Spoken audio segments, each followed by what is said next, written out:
সাবেক আইজিপি বেনজির আহমেদ অপরাধ করে থাকলে তার দায় পুলিশ বাহিনী নেবে না বলে জানিয়েছেন স্বরাষ্ট্রমন্ত্রী আসাদুজ্জামান খান কামাল।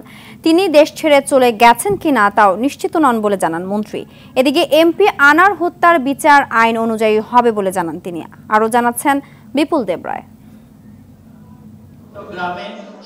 ঢাকা বিশ্ববিদ্যালয়ের টিএসসি মিলনায়তনে ছাত্রলীগের উদ্যোগে মাদ্রাসার শিক্ষার্থীদের নিয়ে আমাদের বঙ্গবন্ধু শীর্ষক বক্তৃতা প্রতিযোগিতায় সমাপনী অনুষ্ঠানের আয়োজন করা হয়। এতে প্রধান অতিথি ছিলেন স্বরাষ্ট্রমন্ত্রী আসাদুজ্জামান খান কামাল।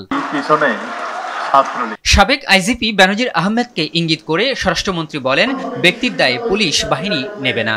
যদি কেউ অন্যায় করে থাকেন, অন্যায়ভাবে ধন সম্পদ কুক্ষিগত করে থাকেন, আমাদের দেশে সেই অনুযায়ী তার বিধান রয়েছে বিচার করা, এবং সেই অনুযায়ী তার বিচার হবে, সেখানে আমাদের কিছু বলার নেই। যদি ব্যক্তি কোনো কিছু করে থাকে তার দায় প্রতিষ্ঠান নেয় না। বেনজির আহমেদ দেশ ত্যাগ করেছেন কিনা এমন প্রশ্নে মন্ত্রী বলেন, বিষয়টি তিনি অবগত নন। তাকে তো এখনো আমরা নিষেধাজ্ঞা দেইনি, সেই নিষেধাজ্ঞার আগে চলে যেয়ে থাকে আমি এখনো কিন্তু সঠিক জানি না সে আছে কিনা চলে গিয়েছে।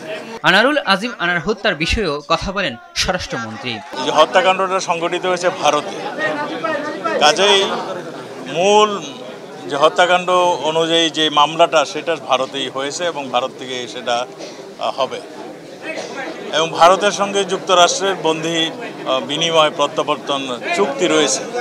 কাজেই এটা ভারত সরকারই তাদের কাছে আবেদন করবে, যেহেতু ঘটনাটা ঘটেছে তাদের দেশে।